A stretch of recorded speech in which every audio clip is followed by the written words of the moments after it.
दोस्तों नमस्कार। दोस्तों मैं बिमल शाही आप सभी लोग का अपने चैनल में स्वागत करता हूं और उम्मीद करता हूं कि आप लोग सब लोग स्वस्थ होंगे एवं मस्त होंगे। सभी राष्ट्रवादियों से निवेदन रहेगा कि आप लोग मेरे चैनल को सब्सक्राइब कर लीजिए। दोस्तों आज हम लोग बात करेंगे राहुल गांधी के बारे में। जी हाँ दोस्तों, राहुल गांधी अभी एक ऐसे भारत के राजनेता बन चुके हैं जो बिल्कुल आउट ऑफ कंट्रोल चल रहे हैं। इनके ऊपर लग रहा है कि भारत में कोई भी संस्था हो, इनके ऊपर कोई कंट्रोल है ही नहीं। बिल्कुल निर्भीक हो चुके हैं, बिल्कुल निडर हो चुके हैं। इन्हें न किसी चीज की चिंता है, न कोई फिक्र है।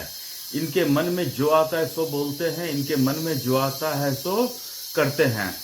इन्हें किसी चीज का डर है ही नहीं। तो अब राहुल गांधी ऐसा बन क्यों गए हैं और ऐसा कर क्यों रहे हैं?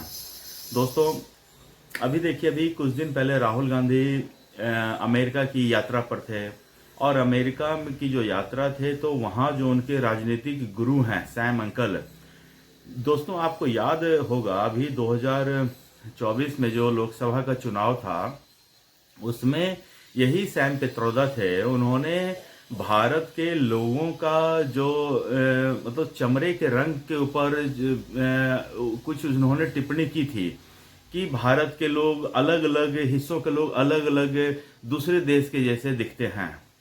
तो उनको तो कांग्रेस को लगा कि सैम पित्रोदा का ये बयान है चुनाव में कुछ गड़बड़ कर सकता है। तो उन्होंने क्या किया, चुनाव सैम पित्रोदा को वहां कांग्रेस ओवरसीज के प्रेसिडेंट के पोस्ट से हटा दिया। और भारत के लोग इतने मासूम हैं, उनको लगा कि अब सैम का कांग्रेस से कोई रिश्ता हो ही नहीं सकता है।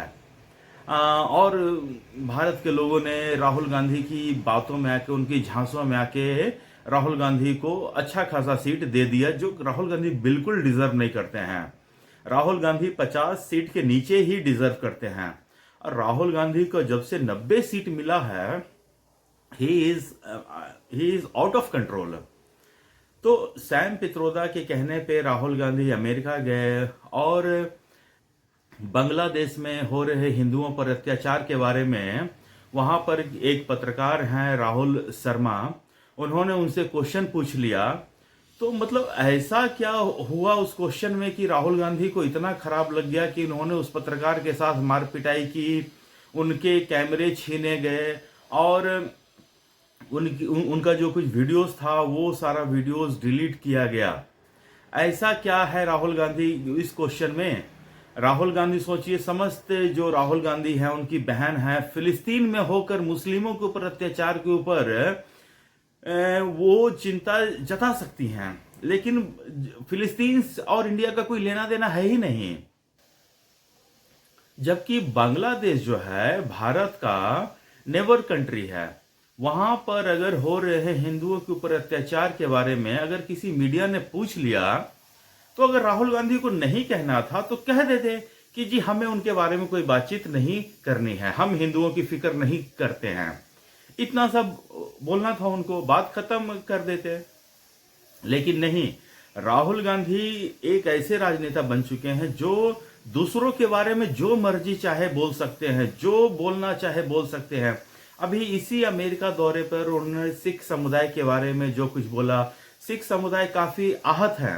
और अमेरिका दौरे पे राहुल गांधी ने जो मीडिया के सामने आकर जो कुछ बोला वो ऑन रिकॉर्ड है, लेकिन जो कुछ उन्होंने मीडिया से छुप के किया, ये सब बातें मीडिया के सामने आना चाहिए।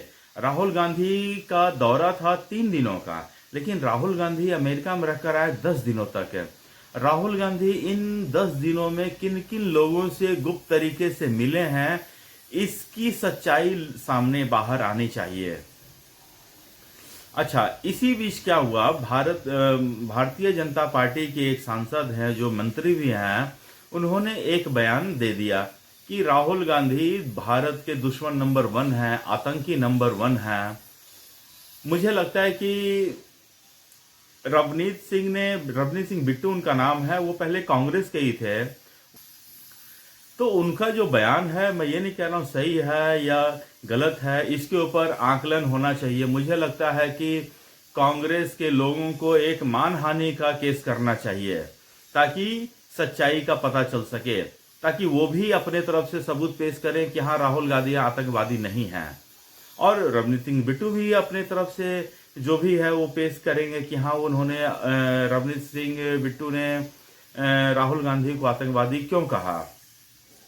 लेकिन जिस तरह से राहुल गांधी का आचरण पिछले कुछ दिनों से या कुछ महीनों से रहा है, वो देश के समर्थन वाला तो नहीं लगता है। वो 100% ऐसा लगता है कि कोई बहुत बड़ा माइंड गेम खेल रहे हैं, किसी बहुत बड़ा विदेशी ताकतों के हाथों वो खेल रहे हैं, या बिल्कुल अनस्टेबल माइंड वाला जो पर्सन है ना, जो कहीं भी कुछ भी ब्लास्ट कर सकता है, वो देश में एक ऐसी स्थिति पैदा करना चाहते हैं जो देश में अराजकता की स्थिति ला दे, देश में हिंसा का माहौल बना दें, देश में दंगा फैला दें। राहुल गांधी का कुछ ऐसा ही इंटेंशन मुझे अभी लग रहा है। पता नहीं वो सत्ता पाने के लिए तो ऐसा कुछ कर नहीं रहे हैं, मुझे वो सत्ता पाने के लिए बिल्कुल ऐसा कुछ नहीं कर रहे हैं। वो ये चाह रहे हैं कि देश में एक बहुत बड़ा मारकाट हो, देश में बहुत बड़ी हिंसा फैले। मुझे लग रहा है कि राहुल गांधी का कुछ ऐसा आचरण अभी हो रहा है।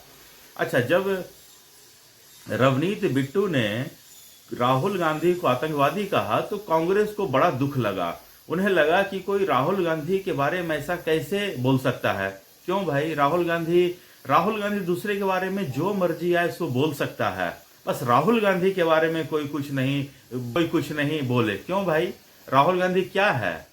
राहुल गांधी फिरोज खान का ही तो वंशज है ना। अच्छा, राहुल गांधी किसी को नकली ओबीसी कह सकता है, राहुल गांधी को कोई नकली गांधी न दे। क्यों?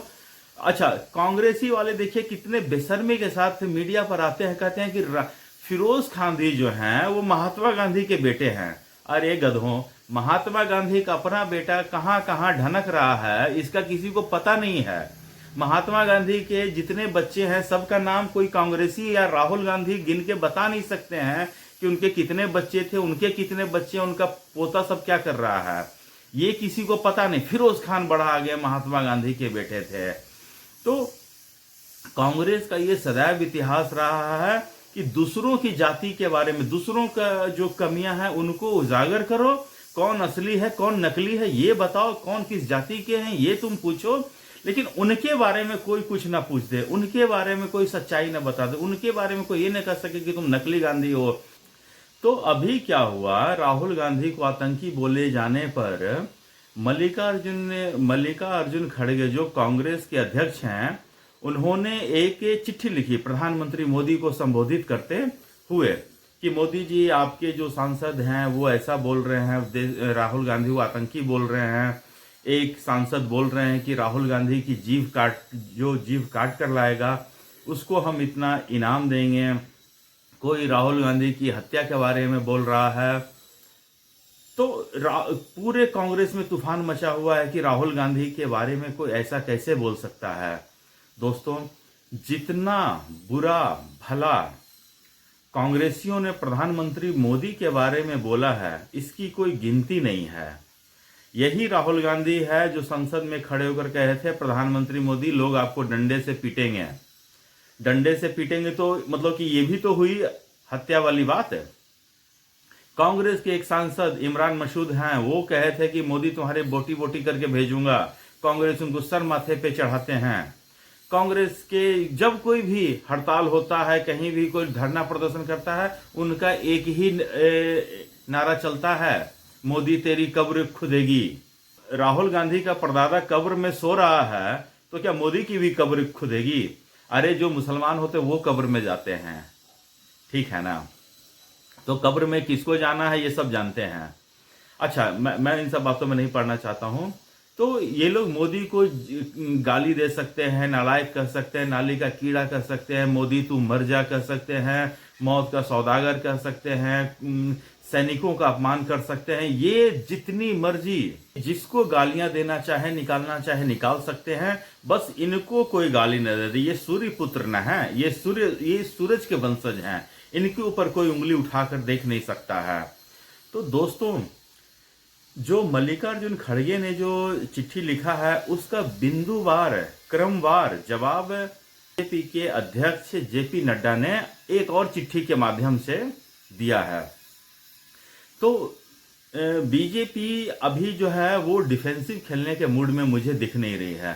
बीजेपी एग्रेसिव मूड में खेलने की कोशिश कर रहा है। और अमित शाह ने भी राहुल गांधी के अमेरिका टूर पे जो उन्होंने बोला है उसके बारे में बातचीत की है। नरेंद्र मोदी भी जहां जहां भाषण देने जा रहे हैं वहां वहां उसकी जिक्र कर रहे हैं। और जेपी नड्डा बिल्कुल आक्रामक रूप से उनके चिट्ठी का जवाब चिट्ठी से, बात का जवाब बात से, और जो जो कांग्रेस ने अपने मतलब भूत में जो भी बोला है सब का एक एक बात का जवाब लिखकर दिया जा रहा है। दोस्तों, बीजेपी का यही स्टाइल ऑफ पॉलिटिक्स लोगों को पसंद आता है और ऐसे ही पॉलिटिक्स करना चाहिए। डर के पॉलिटिक्स नहीं किया जा सकता है। ज्यादा डिफेंसिव होने की जरूरत नहीं है। हाँ, कोई अच्छी चीज है उसके ऊपर डिफेंसिव आप हो सकते हैं, लेकिन राहुल गांधी जैसे पागल आदमी के लिए, मेंटल आदमी के लिए, जो क्या बोलना है, कहाँ बोलना है, कैसे बोलना है, जिसके ये जानकारी नहीं है, आउट ऑफ कंट्रोल आदमी है, इसके साथ आपको डिफेंसिव पॉलिटिक्स करने की बिल्कुल भी जरूरत नहीं है। और राहुल गांधी जो भाषा समझ सकते हैं उनको उसी भाषा में जवाब देना चाहिए और देना पड़ेगा, तभी इन कांग्रेसियों को अकल ठिकाने आएगी। दोस्तों, अभी जिस तरह से देखिए, राहुल गांधी अभी अमेरिका टूर से आए हैं, इनका देखिए मीडिया में मतलब कि चर्चा तक नहीं चली है। एयरपोर्ट पे चुपके से आए हैं, पिछले दरवाजे से निकल गए हैं और एक दो लोगों ने इनकी फोटो खींची है। उसके बाद जो घर में घुसे हैं, राहुल गांधी 10 दिन से घर से बाहर निकला तक नहीं है। अगर सोचिए इसका अमेरिका दौरा इतना सक्सेसफुल रहता तो ये आकर प्रेस कॉन्फ्रेंस करता, जिसके लिए राहुल गांधी जाना जाता है। याद है ना आप लोग सबको, प्रेस कॉन्फ्रेंस में ऑर्डिनेंस को फाड़ देता है, प्रेस कॉन्फ्रेंस करके बड़ी बड़ी बातें करता है, दूसरों के ऊपर उंगली उठाता है कि तुम बीजेपी के हो, ऐसा राहुल गांधी बोलता है। और प्रेस कॉन्फ्रेंस, राहुल गांधी का प्रेस कॉन्फ्रेंस थोड़ी होता है, वो तो एक भाषण होता है, भाषण देके चल देता है। तो राहुल गांधी हमको लगता है कि मतलब कि अपने घर में छुपा बैठा है। उसे अंदेशा है कि अगर वो बाहर निकलेगा तो लोग उसके ऊपर कहीं चप्पल की बरसात न कर दे, उसके ऊपर पत्थर की बरसात न कर दे, इसीलिए वो घर में बिल में दुबा बैठा है, छुपा बैठा है। अभी देखिए, हरियाणा का इतना महत्वपूर्ण चुनाव है जहां कांग्रेस को लगता है कि वो निश्चित रूप से ही जीतेगा, ऐसा उसको लगता है। जीतेगा या नहीं जीतेगा ये बात है, विषय है। लेकिन कांग्रेस के जो मतलब कि वरिष्ठ नेता हैं, राहुल गांधी स्टार प्रचारक हैं भारतीय जनता पार्टी के भी और कांग्रेस के भी, वे एक दिन भी अभी तक हरियाणा में चुनाव प्रचार करने नहीं गए हैं। इसका क्या कारण हो सकता है? तो दोस्तों, आज के लिए बस इतना ही अपडेट था मेरे पास, और आप लोग से आग्रह रहेगा कि आप लोग मेरे चैनल को सब्सक्राइब कर लीजिए और आप लोग अपना ख्याल रखिए, स्वस्थ रहिए, मस्त रहिए। तब तक के लिए नमस्कार, बाय।